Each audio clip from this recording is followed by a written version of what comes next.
به نام خالق هستی، قدرت ذهن ناخودآگاه شما، فصل 12.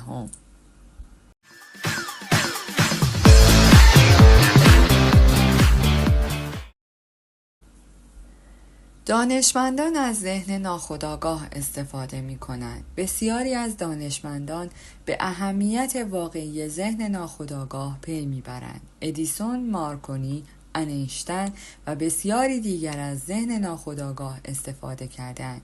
این امر بینش و دانش فنی را برای همه دستاوردهای بزرگشان در علم و صنعت مدرن به آنها داده است.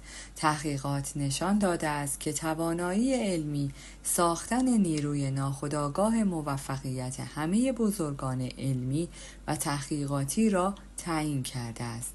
نمونه ای از چگونگی استفاده یک فرد شیمیدان مشهور، فردریش فون، از ذهن ناخودآگاهش برای حل مشکلش به شرح زیر است. او دائما متحیر بود و قادر به حل مسئله نبود. خسته و وامانده درخواست را کاملا به ذهن ناخودآگاهش تحویل داد. اندکی پس از آن، هنگامی که قصد سوار شدن به اتوبوس لندن را داشت، ذهن ناخودآگاه او به صورت ناگهانی، مانند زمانی که یک مار کسی را نیش میزند، جرقه‌ای زد و مثل فرفره دور خودش چرخید و ذهن آگاه خود را ارائه داد. این پاسخ از ذهن ناخودآگاه وی جواب طولانی مدت بازآرایی دایره اتم‌ها را که به حلقه بنزن معروف است به او داد. چگونه دانشمند برجسته چهارمین اختراع برجسته خود را به ارمغان آورد؟ نیکولا تسلا دانشمند برق درخشان بود که شگفت‌انگیزترین نوآوری‌ها را به وجود آورد. هنگامی که ایده‌ای برای یک اختراع جدید به ذهن او خطور می‌کرد، او این ایده را در تخیل خود ایجاد می‌کرد. می‌دانست که ذهن ناخودآگاه او تمام قسمت‌های مورد نیاز برای ساخت آن را به شکل بتون بازسازی و برای ذهن آگاهش آشکار می‌کند. او به صورت بی صدا با تأمل در مورد هر گونه پیشرفت احتمالی هیچ وقتی را برای اصلاح نقص صرف نکرد و توانست محصول عالی ذهن خود را به تکنسین‌ها ارائه دهد. او گفت بیشک دستگاه من همانطور که تصور می کردم کار می کند. در طی 20 سال یک مورد استثناء وجود نداشته است. چگونه یک طبیعت شناس مشهور مشکل خود را حل کرد؟ پروفسور آگاسیز، طبیعت شناس برجسته آمریکایی، فعالیت‌های خستگی ناپذیر ذهن ناخودآگاه خود را هنگام خواب کشف کرد. موارد زیر توسط بیوه وی در زندگی نامه شوهر معروفش گزارش شده است.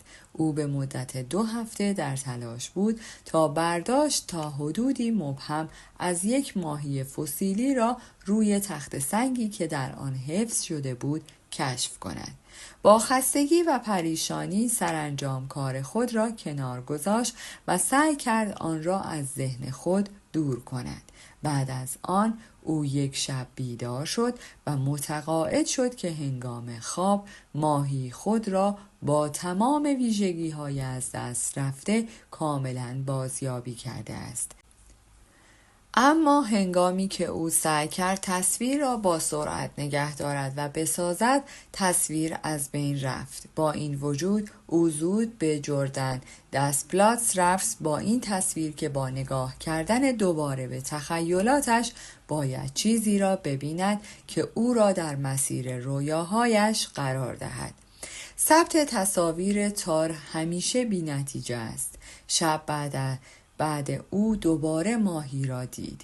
او اما نتیجه رضایت بخش بیشتری نداشت. او امیدوار بود که همان تجربه تکرار شود. در شب سوم قبل از خواب یک مداد و کاغذ کنار تخت خود قرار داد. بر این اساس در اوایل صبح ماهی دوباره در خواب او ظاهر شد.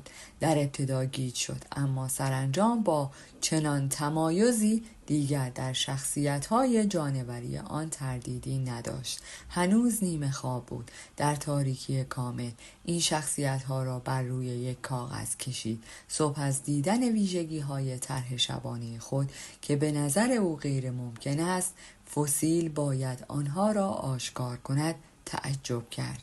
او با عجله به جردن دست بلاتس رفت و با نقاشی خود به عنوان راهنما موفق شد سطح سنگی که قسمت‌های زیادی از ماهی در آن پنهان شده است کنده‌کاری کند. وقتی کاملا در معرض دید قرار گرفت، با رویا و نقاشی او مطابقت داشت و او موفق شد آن را با سهولت طبقه بندی کند. یک پزشک برجسته مشکل دیابت را حل کرد. چند سال پیش از مجله‌ای که منشأ کشف انسولین است کلیپی دریافت کردم. همانطور که به یاد می‌آورم این اصل مقاله است. حدود 40 سال پیش یا بیشتر دکتر فردریک، پزشک و جراح درخشان کانادایی، توجه خود را بر آسیب‌های دیابت متمرکز کرد. در آن زمان علم پزشکی هیچ روش مؤثری برای جلوگیری از این بیماری ارائه نداد.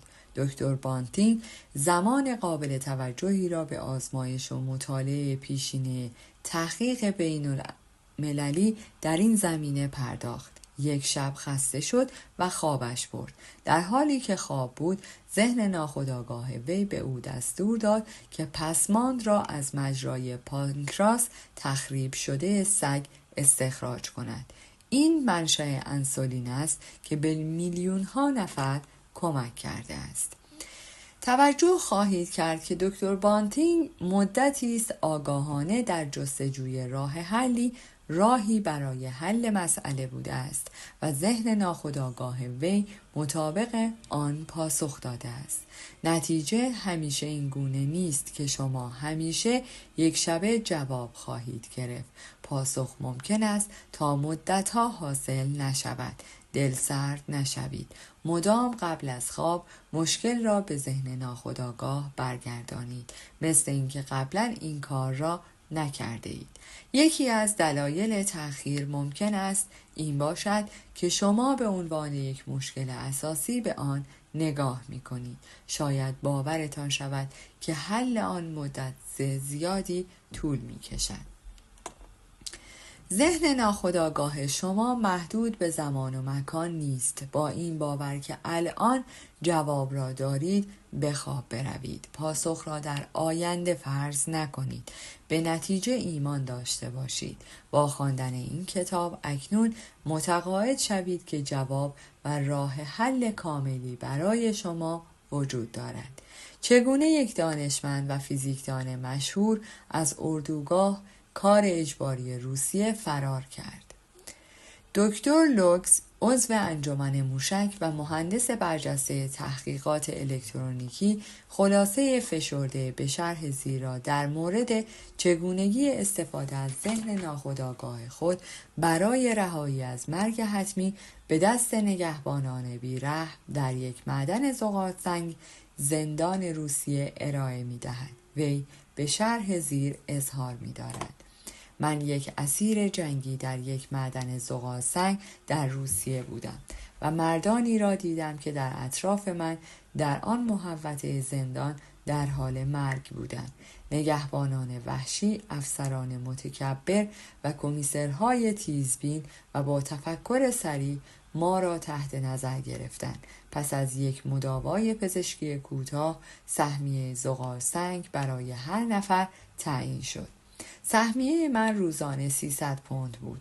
در صورت عدم تکمیل سهمیه هر شخص، سهمیه غذای کوچک وی قطع می شد و در مدت کوتاهی در قبرستان استراحت می کرد. من تمرکز خود را برای فرار شروع کردم. می دانستم که ذهن ناخودآگاه من به نوعی راهی پیدا می کند. خانه من در آلمان ویران شد. خانواده‌ام از بین رفت. همه دوستان و همکارانم سابق من یا در جنگ کشته شدند یا در اردوگاه‌های کار اجباری می‌کردند. من به ذهن ناخودآگاه خود گفتم من می‌خواهم به لس آنجلس بروم و تو راه را پیدا خواهی کرد. من عکس‌هایی از لس آنجلس را دیده بودم و بعضی از بولوارها و همچنین بعضی از ساختمان‌ها را به خاطر داشتم. هر روز و شب تصور می‌کردم که در حال قدم زدن در بولوار ویلشایر با یک دختر آمریکایی هستم که قبل از جنگ در برلین با او آشنا شدم. او اکنون همسر من است. تصوراتم این گونه بود که از فروشگاه‌ها بازدید می‌کنیم، سوار اتوبوس می‌شویم و در رستوران‌ها غذا می‌خوریم. هر شب من برای رانندگی با اتومبیل خیالی آمریکایی خود در بولوارهای لس آنجلس نقطه ویژه‌ای قرار می‌دادم. همه اینها را زنده و واقعی کردم. این تصاویر در ذهن من به اندازه یکی از درختان خارج از اردوگاه زندان واقعی و طبیعی بود. هر روز صبح رئیس نگهبان زندانیان را که به صف می شدن می شمرد. او 1 2 3 و غیره را صدا می کرد و وقتی 17 نفر را صدا می کرد که به ترتیب شماره من در بین آنها بود، من کنار می رفتم. در همین حال نگهبان 1 دقیقه یا بیشتر فراخوانده شد و در بازگشت او به اشتباه شماره بندی را به عنوان مرد 17 آغاز کرد. وقتی خدمه در شب بازگشت، تعداد مردان همان 17 نفر بود و نبود من حس نشد و مدتها طول کشید تا متوجه این موضوع شدند. من بدون اینکه کسی متوجه شود از اردوگاه خارج شدم و 24 ساعت به راه رفتن ادامه دادم. روز بعد در شهری متروک استراحت کردم. من با ماهیگیری و شکار حیوانات توانستم زندگی کنم. قطارهای زغال سنگ را که به لهستان می رفتند پیدا کردم و شب با آنها سفر کردم تا سرانجام به لهستان رسیدم و با کمک دوستان راهی لوسرن سوئیس شدم. یک عصر در هتل پالاس لوسرن من با یک مرد و همسرش از ایالات متحده آمریکا صحبت کردم. این مرد از من پرسید که آیا من دوست دارم به عنوان مهمان در خانه او در سانتا مونیکا، کالیفرنیا باشم. قبول کردم و وقتی به لس آنجلس رسیدم متوجه شدم که راننده آنها مرا در امتداد بولوار ویلیش تایلر و بسیاری از بولوارهای دیگری که من در ماه‌های طولانی در معادن زغال سنگ روسیه بسیار واضح تصور می کردم رانده است. من ساختمان‌هایی را که در ذهنم دیدم شناختم. در واقع به نظر می رسید که قبلا در لس آنجلس بودم و به هدفم رسیدم. من همواره از اعجاز ذهن ناخودآگاه شگفت زده خواهم بود.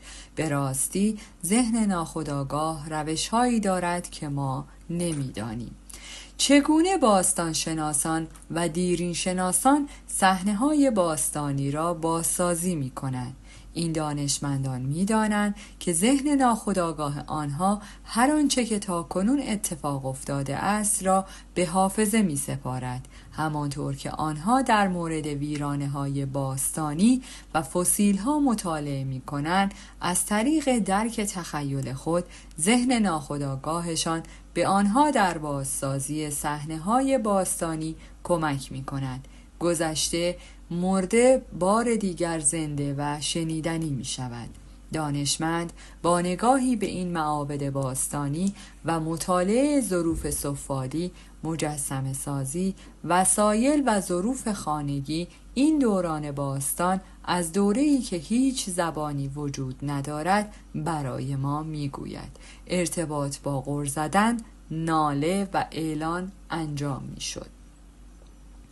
تمرکز شدید و تخیل منظم دانشمند برای بیدار شدن قدرت نهفته ذهن ناخودآگاه وی می شود تا معابد باستانی را با سقف بپوشاند و آنها را با باغها، استخرها و فواره‌ها احاطه کند. بقایای فسیل با چشم، سینوس و ماهیچه پوشیده شده و آنها دوباره راه می روند و صحبت می کنند. گذشته به حال زنده تبدیل می شود و در می یابیم که در ذهن هیچ زمان و مکانی وجود ندارد. از طریق تخیل منظم، کنترل شده و هدایت شده می توانید همراهی با علمی ترین و با الهام ترین اندیشمندان در همه زمانها باشید. چگونه می توان از ذهن ناخودآگاه خود راهنمایی دریافت کرد؟ هنگامی که آنچه را شما به اصطلاح میگویید یک تصمیم دشوار است، یا هنگامی که نمی توانید راه حل مشکل خود را ببینید، بلافاصله شروع به فکر کردن در مورد آن کنید. اگر ترس و نگرانی دارید، واقعا فکر نمی کنید. تفکر واقعی فارغ از ترس است. در اینجا یک تکنیک ساده وجود دارد که می توانید برای دریافت راهنمایی در مورد هر موضوعی استفاده کنید. ذهن و بدن را آرام کنید. به بدن بگویید تا آرام شود. باید از شما اطاعت کند. اراده ابتکار یا هوش آگاهانه ندارد. بدن شما یک دیسک عاطفی است که بارها و برداشت‌های شما را ثبت می‌کند. توجه خود را متمرکز کنید. فکر خود را بر راه حل مشکل خود متمرکز کنید. سعی کنید آن را با ذهن آگاه حل کنید. فکر کنید که چقدر از راه حل کامل خوشحال خواهید شد. احساسی را احساس کنید که اگر جواب کامل اکنون به خودتان بود احساس می کردید. بگذارید ذهن شما با روحی راحت بازی کند. سپس به خواب بروید. وقتی بیدار شدید و جوابی ندارید، در مورد چیز دیگری مشغول شوید. احتمالاً وقتی مشغول چیز دیگری باشید، جواب آن مانند بیرون آمدن نان توست است. توستر به ذهن شما خطور می کند. در دریافت راهنمایی از ذهن ناخودآگاه، روش ساده بهترین راه است. این یک تصویر است. من یک بار یک حلقه با ارزش را که به من به ارث رسیده بود گم کردم. من همه جا را به دنبال آن می گشتم و نمی توانستم آن را پیدا کنم. شبها با ذهن ناخودآگاه به همان روشی صحبت کردم که با هر کسی صحبت می کردم. من قبل از خواب رفتن به آن گفتم شما همه چیز را می دانید. شما می دانید که آن حلقه کجاست و اکنون برای من فاش می کنی که کجاست. صبح ناگهان با این جمله که در گوشم زنگ خورده بود از رابرت بپرس. بیدار شدم. فکر کردم خیلی عجیب است که باید از رابرت پسر جوانی حدوداً 9 ساله سوال کنم. با این حال من صدای درونی شهود را دنبال کردم. رابرت گفت اوه بله، من آن را در حیاط بلند کردم در حالی که با پسران بازی می کردم. آن را روی میز اتاقم قرار دادم. فکر نمی کردم ارزش چیزی داشته باشد، بنابراین در مورد آن چیزی نگفتم. ذهن ناخودآگاه در صورت اطمینان به شما همیشه پاسخ می دهد. ذهن ناخودآگاه او محل وصیت‌نامه پدرش را فاش کرد. جوانی که در سخنرانی‌های من شرکت می‌کند این تجربه را داشت. پدرش درگذشت و ظاهراً هیچ وصیتی باقی نگذاشت. با این حال خواهر این مرد به او گفت که پدرشان به او اعتماد کرده است که وصیتی اجرا شده است که برای همه منصفانه است. هر تلاشی برای یافتن وصیت‌نامه ناموفق بود. قبل از خواب او با ذهن عمیق خود به شرح زیر صحبت کرد. اکنون این درخواست را به ذهن ناخودآگاه تحویل می دهم. او می‌داند که این وصیت‌نامه کجاست و آن را برای من آشکار می‌کند. سپس درخواست خود را به یک کلمه پاسخ خلاصه کرد و آن را بارها و بارها به عنوان لالایی تکرار کرد. او به خودش با کلمه جواب لالایی داد. صبح روز بعد این مرد جوان حس خیلی قوی داشت تا به بانک خاصی در لس آنجلس برود و در آنجا تاقی امر را به نام پدرش ثبت کرد که محتوای آن همه مشکلات او را برطرف می‌کرد. فکر شما همانطور که به خواب می‌روید تأخیر قدرتمندی را که در وجود شماست تحریک می‌کند. به عنوان مثال بگذارید تصور کنید که شما در حال تعجب هستید که آیا می‌خواهید خانه خود را بفروشید، سهام خاصی بخرید، مشارکت خود را قطع کنید، به نیویورک بروید یا در لس آنجلس بمانید. قرارداد فعلی را منحل کنید یا یک قرارداد جدید بگیرید. این کار را انجام دهید. آرام روی صندلی راحتی یا میز کار خود بنشینید. به یاد داشته باشید که یک قانون جهانی کنش و واکنش وجود دارد. کنش فکر شماست، واکنش پاسخی است از ذهن ناخودآگاه شما. ذهن ناخودآگاه واکنش پذیر و بازتابنده است. این ماهیت آن است. منعکس می شود، پاداش داده می شود و دوباره پس داده می شود. این قانون مکاتبات است. به طور متناظر پاسخ می دهد. همانطور که در مورد عمل درست فکر می کنید، به طور خودکار واکنش یا پاسخی را در خود تجربه خواهید کرد که نشان می دهند هدایت یا پاسخ ذهن ناخودآگاه شماست. در جستجوی راهنمایی شما به سادگی در مورد عمل درست فکر می کنید. این بدان معنی است که شما از هوش بی‌نهایت ساکن ذهن ناخودآگاه استفاده می کنید تا جایی که شروع به استفاده از شما می کند. از آنجا به بعد سیر عمل شما توسط خرد ذهنی درون شما هدایت و کنترل می شود که خردمندانه و قادر مطلق است. تصمیم شما درست خواهد بود. فقط عمل درستی وجود خواهد داشت، زیرا شما مجبور به انجام یک کار صحیح ذهنی هستید. من از واژه اجبار استفاده می کنم، زیرا قانون ناخودآگاه اجبار است. راز هدایت.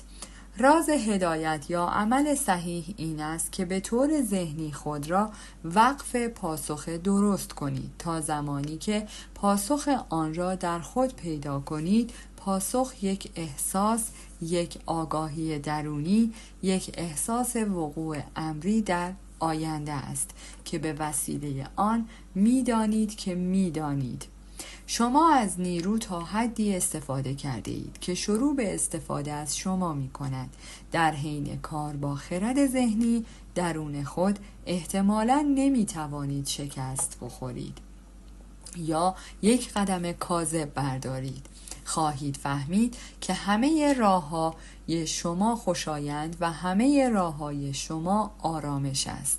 نکات برجسته برای یادآوری: 1.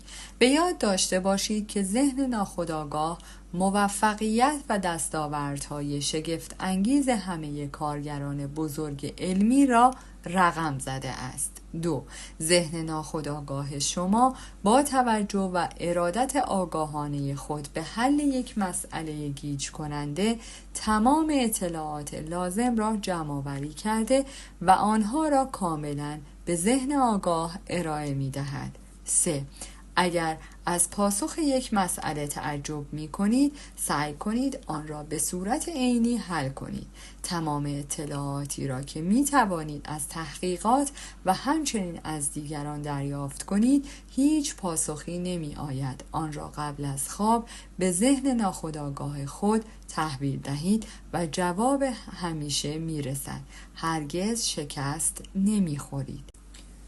4. همیشه جواب را یک شبه نمیگیرید. درخواست خود را به ذهن ناخودآگاه خود ادامه دهید تا اینکه روز تمام شود و سایه ها از بین بروند. 5. شما فکر می کنید جواب را به تأخیر می اندازد که طولانی شود یا اینکه یک مشکل اساسی است. ذهن ناخودآگاه شما مشکلی ندارد، فقط جواب را می داند. 6. باور کنید که اکنون جواب آن را دارید.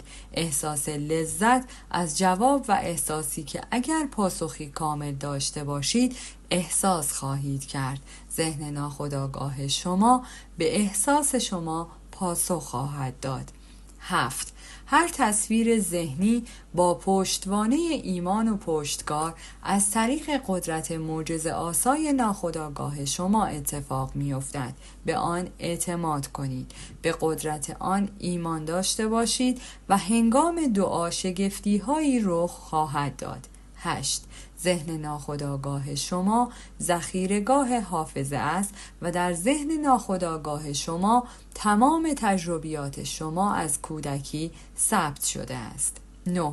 دانشمندان با مراقبه روی تومارهای باستانی، معابد، فسیل‌ها و غیره می توانند صحنه‌های گذشته را بازسازی کرده و امروز زنده کنند. ذهن ناخودآگاه آنها به کمکشان می آید. 10.